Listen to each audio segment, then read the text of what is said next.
వరంగల్ సంబంధించి కీలక ఎమ్మెల్యే ఉన్నారు. సార్ ఏం చెప్తారు? ఎవరు పార్టీకి వ్యతిరేకంగా పాల్పడినా వారి మీద యాక్షన్ తీసుకోవాలన్న ఆలోచనతోటే ఇది పెట్టినాం. సో మీరు ప్రధానంగా ఉమ్మడి వరంగల్‌లో కీలక నేతగా ఉన్నారు. సో గతంలో చాలా రోజుల నుంచి కూడా ఈ ఇష్యూ నడుస్తా ఉంది. నేరుగా సుష్మిత చాలా కీలక వ్యాఖ్యలు చేసింది. ఎట్లా చూడొచ్చంటారు? మేము వారి గురించి పట్టించుకోదలుచుకోలేదు.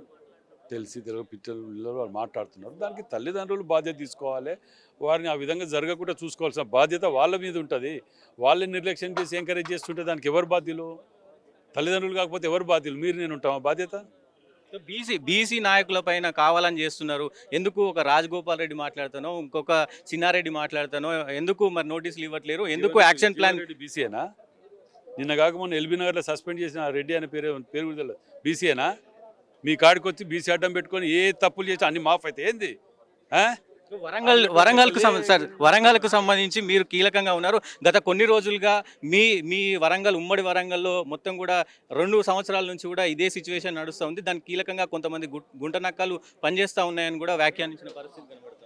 ఉన్నాయి, గుంటనక్కలు ఉన్నాయి. వాస్తవానికి కూడా దాని వెనుక ఏ పార్టీ ఉన్నదా, ఎవరు ఉన్నారో, విత్ ద పార్టీ ఉన్నారా, ఇవన్నీ బయటకు వస్తే తొందర ఎందుకు?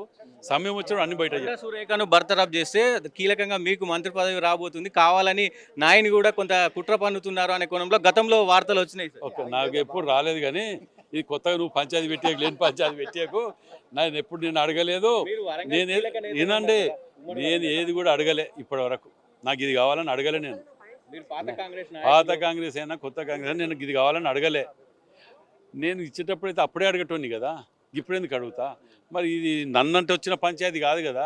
డైరెక్ట్ ఎవరిని పార్టీని సీఎం గారిని టార్గెట్ చేసి మాట్లాడితే మేము మాట్లాడవలసి వస్తుంది.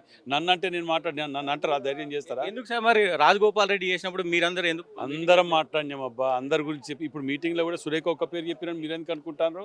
మేము అందరి గురించి మాట్లాడినాం. మీరు ఒకరి గురించి అయినా పడుతుంది, మీ అందరికి ఒక్కరి గురించి ఎందుకు వినబడుతుంది, అందరి గురించి ఎందుకు వినబడతలేదు?